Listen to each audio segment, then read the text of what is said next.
I never expected to be humiliated at my own sister's engagement party. The lights were warm, the smiles rehearsed, and her voice carried easily when she laughed and said I was just admin at a courthouse. People chuckled. Someone clinked a glass. My chest burned, but I stayed quiet like I always did. Then her fiancé turned toward me, studying my face like he'd seen it somewhere before. "So, what do you actually do?" he asked. I didn't explain. I didn't defend myself. I said one word, and what happened next wasn't loud, dramatic, or messy, but it changed how my family looked at me forever. My name is Verity, and for as long as I can remember, my family has loved neat labels. The kind you can say quickly at dinner, the kind that don't invite follow-up questions. My sister Evelyn was always the impressive one. Ambitious, charismatic, the kind of person who could walk into a room and make it orbit around her. And me, I was the quiet one, the reliable one, the one who worked at the courthouse. That phrase followed me everywhere. Thanksgiving tables, birthday dinners, casual phone calls with relatives who hadn't seen me in years. "So you're still doing admin work?" they'd ask, smiling like they were being kind. I'd nod. "Yeah, still there." And the conversation would move on. What they didn't see was how carefully I'd learned to stay invisible around them. Not because I was ashamed, but because every time I tried to explain, their eyes glazed over. I learned early that my accomplishments made people uncomfortable, especially Evelyn. So I softened my words, rounded the edges, let them believe the smaller version of me because it kept the peace. At home, the pattern never changed. Evelyn talked. Everyone listened. My parents leaned in when she spoke about her work, her milestones, her plans. When I spoke, forks scraped plates. Someone reached for more wine. It wasn't cruelty, it was habit. And habits are hard to break. There was only one person who ever looked at me differently, my cousin Lily. She noticed the late nights, the way I carried myself, the way my phone buzzed at odd hours. She knew the truth even when I never said it out loud. Sometimes she'd squeeze my hand under the table like she was reminding me I wasn't invisible everywhere. I told myself I didn't need validation from my family. I told myself their opinions didn't matter. But that was only half true, because every time Evelyn laughed at my courthouse job, something inside me tightened. Not anger, not yet. Something quieter, something heavier. By the time her engagement party came around, I already knew how the night would go. I'd arrive early, I'd help where I was needed, I'd smile when introduced, I'd leave before anyone noticed I was gone. I didn't expect respect, I didn't expect curiosity. What I didn't expect was to be cornered by a question that refused to let the lie survive another minute. The engagement party was exactly what you'd expect from Evelyn. Picture perfect, overdone, and carefully designed to impress. String lights stretched across the backyard like a stage sunset. White flowers everywhere. A banner with their names hung so high it felt like it was watching us. I arrived early because that's what I always did. Before I could even set my purse down, my mom handed me a stack of napkins and pointed toward the drink table. "Can you help over there?" she said, already turning away. No eye contact, no question mark. By the time guests started arriving, I'd already refilled ice twice and wiped down a counter no one had used yet. I told myself it was fine. I was used to this role. Useful. Quiet. Out of the way. Then, Evelyn arrived. She stepped out of the car, glowing diamond, catching the light as if it had its own spotlight. People gathered around her instantly. Compliments flew. Cameras flashed. Her fiancé Daniel followed close behind, polished, calm, smiling, like someone who knew how to hold a room without trying too hard. He shook hands, thanked people, listened more than he spoke. At first, he barely looked at me. Evelyn made sure everyone knew how successful he was. Big wins, big payments, big numbers that sounded impressive but blurred together after a while. My parents beamed like they'd had a hand in it. I stood near the edge of the crowd, champagne untouched, watching the same story I'd seen my whole life play out again. Then Evelyn noticed me. "Come here," she said, waving me over like an afterthought. "I don't think everyone's met my sister." She wrapped an arm around my shoulder and smiled wide. "This is Verity. She works at the courthouse." A few polite nods, mild interest. "She's just admin," Evelyn added, laughing. "Keeps things organized." Answers phones. You know how it is, someone chuckled. Another person smiled like that explained everything. I felt the familiar heat rise in my chest. The old instinct kicked in to smooth it over to stay quiet to let it pass. I looked down at my glass and took a slow breath. This wasn't new. This was just louder. But Daniel didn't laugh. He was watching me now, really watching. His smile faded just slightly. His eyes searched my face like he was flipping through memories that didn't quite line up. I saw the moment of hesitation, the pause that didn't belong. Dinner was announced and we moved to the table. I took a seat near the end, exactly where I was expected to be. Toasts were made. Evelyn soaked it all in, then she raised her glass again. Some people argue important cases, she said, nodding toward Daniel. And some people answer phones. Right, Verity. Her eyes flicked toward me, daring me to react. That's when Daniel turned fully in his chair and looked straight at me. Wait, he said slowly. Verity, what exactly do you do at the courthouse? The table went still.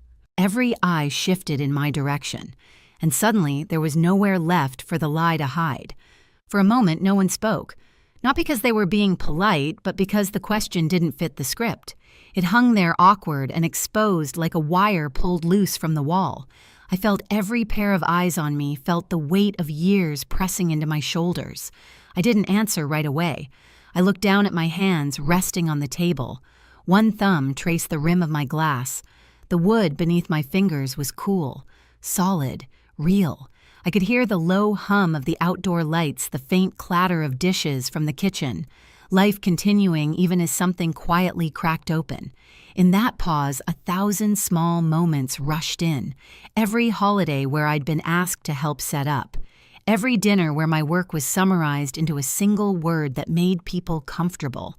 Every time I'd chosen silence because it seemed easier than watching disappointment flicker across my parents' faces. I remembered standing in my apartment late at night, shoes still on, rereading notes, preparing for another long day, knowing none of it would ever be mentioned at the table. I realized something then. I hadn't been protecting them by staying quiet. I'd been protecting the version of me they preferred, the smaller one, the one who didn't challenge anyone's pride. Across from me, Evelyn was smiling too hard.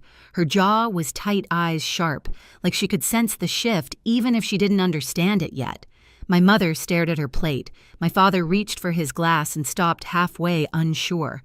Daniel was still watching me, not impatient, not mocking, just waiting. The old instinct told me to soften it, to say something vague, to keep the peace one more time. But another feeling rose up, calm and steady. Not anger, not revenge, clarity. If I spoke now, the truth would land. If I stayed silent, the lie would keep living, and I would keep shrinking to make room for it. I understood then that this wasn't about embarrassing my sister or proving anything to a table full of people who had never really asked. It was about refusing to disappear anymore. I straightened slightly in my chair, set my glass down. The sound was small, but it cut through the quiet. My heartbeat slowed. The fear I'd carried for years loosened its grip just enough. I looked at Daniel first, then at my parents, then finally at Evelyn. And I knew whatever came next, there was no going back to who I'd been before this question. I didn't raise my voice. I didn't smile. I didn't explain. I said one word, judge. It landed softly, almost politely, but the effect was immediate. The air shifted. Not dramatically, no gasps, no shouting, but like someone had turned off the background noise of the world. Conversations died mid-breath. Forks paused halfway to mouths. Even the string lights seemed to hum louder in the sudden quiet. For a second, no one moved. My mother's face drained of color so fast it startled me. Her lips parted, then closed again like she was searching for a sentence she'd never rehearsed. My father blinked hard, his hand tightening around his glass, before setting it down carefully, as if it might shatter if he wasn't gentle. Evelyn laughed. It came out sharp and brittle. "Oh my God," she said, waving a hand. "Very funny." I didn't look at her. I kept my eyes on Daniel. He hadn't laughed. He hadn't moved at all. His expression had changed in a way I recognized instantly. Not confusion, not anger, but recognition finally snapping into place. He leaned back slowly, studying me, like he was reassembling a memory piece by piece. "Judge," he repeated quietly.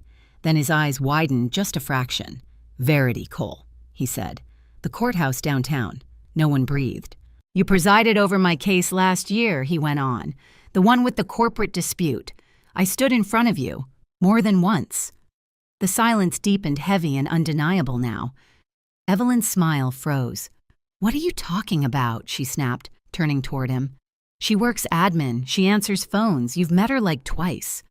Daniel didn't look at her. "I know what admin work looks like," he said calmly. "And I know what a judge looks like." He looked back at me. "You were fair, direct. You didn't grandstand. You listened. That's why I remember." My father finally found his voice. "You're a judge?" he asked, disbelief thick in his tone. "Since when?" 3 years, I said evenly. My mother shook her head as if the word itself didn't make sense. "But you said you were assisting someone." "You said I was," I replied. "At the beginning." No one ever asked after that. That was when it hit them. Not all at once, but slowly, painfully. The realization that the story they'd been repeating for years hadn't been corrected, not because it was true, but because it was convenient, because it didn't threaten the balance they were used to. Evelyn pushed her chair back slightly, eyes darting between faces. "This is ridiculous," she said. "You let everyone believe you were admin. Who does that?" I met her gaze for the first time. "I didn't lie," I said. "I stopped correcting you." Her face flushed. "You did this on purpose," she snapped. "You waited until my engagement party to embarrass me." I shook my head. "You embarrassed yourself. I answered a question you asked in front of everyone." She turned to Daniel, her voice rising. You knew she was a judge and didn't tell me I didn't know," he said. "I never connected Judge Cole to your sister. You never said her last name. You never let her speak." That landed harder than anything I could have said. Around the table, reactions rippled outward. My uncle stared at his hands, muttering something under his breath. My grandmother reached across the table and squeezed my wrist gently, like she'd been waiting for this moment longer than anyone. "I always knew," she said softly. "You carried yourself differently." Evelyn stood up so abruptly, her chair scraped against the stone patio, the sound slicing through the stillness. "This is my night," she said, her voice shaking now. "And you've ruined it. You always do this. You always find a way to make it about you." I stayed seated. I didn't say anything. I replied calmly. "Until you mocked me. Until you reduced me to a joke in front of your fiancé and our family. That wasn't accidental. That was a choice." Her mouth opened, then closed. For the first time, she didn't have a ready comeback. Daniel stood slowly. "Evelyn," he said carefully, "the way you spoke to her." She cut him off. "Don't. You're supposed to be on my side." "I'm on the side of the truth," he said. "And I don't know how I missed this, how I let you talk about your own sister like that. That was the moment it broke.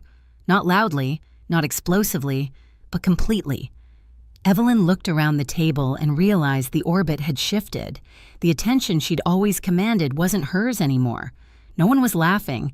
No one was defending her. Even my parents sat frozen, caught between the daughter they'd always praised and the one they'd never truly seen.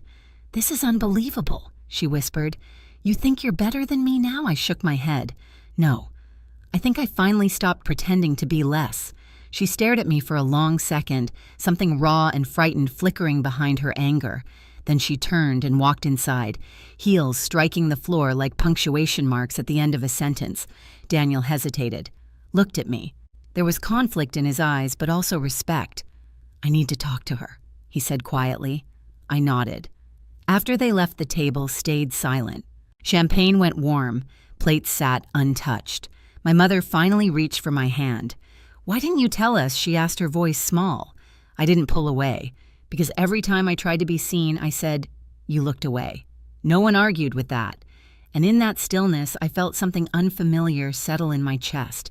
Not triumph, relief, like I'd finally set down a weight I'd been carrying for years and realized I didn't have to pick it back up. The next morning, I woke up to a quiet phone and a strange sense of calm. No dread, no replaying the night in my head, just sunlight through the blinds and the steady hum of the city outside my window. Then the messages started coming in, missed calls, long texts, short apologies that felt clumsy but sincere, relatives who suddenly wanted to catch up. My parents left 2 voicemails. I listened to neither. Around midday, there was a knock at my door. It was Daniel. He looked tired, like someone who hadn't slept, but had done a lot of thinking. We sat at opposite ends of my couch, coffee cooling between us. He didn't make excuses. He didn't defend her. "I can't unsee it now," he said. "The way she spoke to you, the way everyone let it happen." I nodded. There wasn't anything to add. "I don't know what this means for us yet," he admitted, "but I know I can't ignore it." When he left, the apartment felt lighter. Not empty, just honest. A few days later, Evelyn showed up unannounced. No makeup, hair pulled back, the version of her that never appeared at family gatherings. We didn't hug, we didn't fight.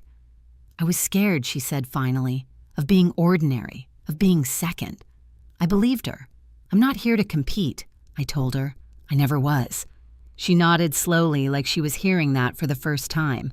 We weren't suddenly close. Nothing was fixed overnight, but something had shifted. My parents started asking questions and actually waiting for the answers. Lily smiled at me across dinner tables, and for the first time, I didn't feel the need to explain myself at all. I used to think staying quiet was the same as being kind. I was wrong. Silence didn't protect anyone, it just taught people how small they could make me. The truth is, you don't owe anyone a smaller version of yourself just to keep the peace. If you've ever been there hiding your growth so others feel comfortable, you're not alone. Share your story in the comments. And if this resonated with you, hit subscribe. You deserve to be seen.